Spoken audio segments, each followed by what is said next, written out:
आणि बीडमधील सरपंच हत्येच्या प्रकरणामध्ये धनंजय मुंडे यांनी नेमकं काय म्हटलंय आपण बघूयात।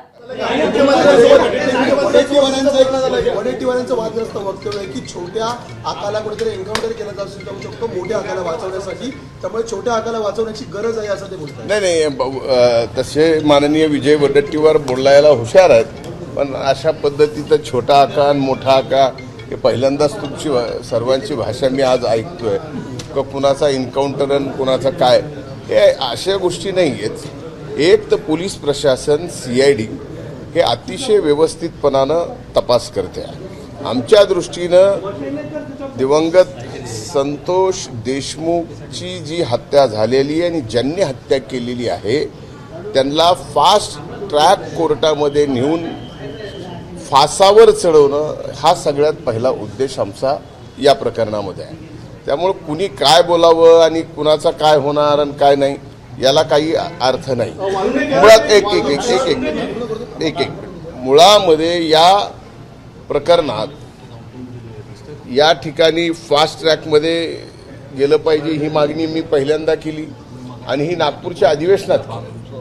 त्यामुळं लगेचच चार्जशीट या ठिकाणी राहिलेले जे काय आरोपी आहेत ते अटक करून लगेचच चार्जशीट दाखल करावी आणि फास्ट ट्रॅक कोर्टामध्ये या हत्येकरांना फाशीची शिक्षा मिळावी।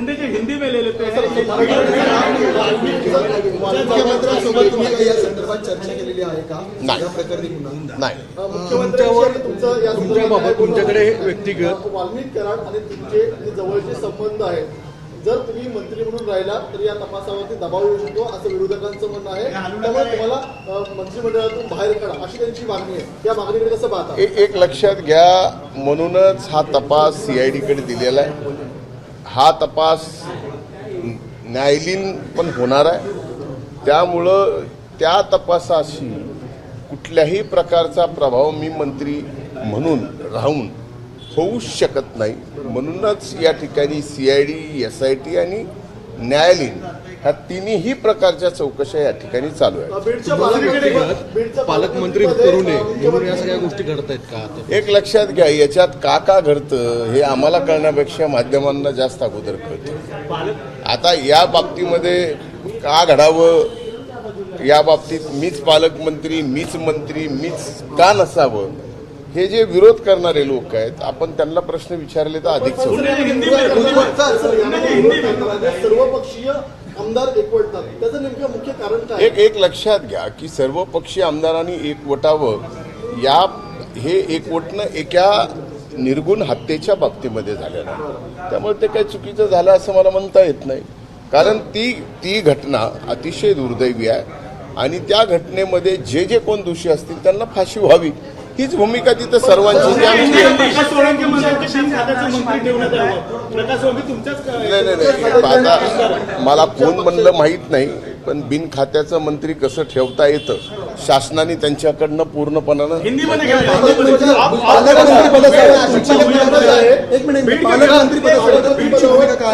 सर्वपक्षीय आमदार म्हणतात की मुख्यमंत्री किंवा अजितदादांनी बीडचं पालकमंत्रीपद घ्यावं। या बाबतीत जे निर्णय घेतील ते आमचे नेते आदरणीय अजितदादा घेतील।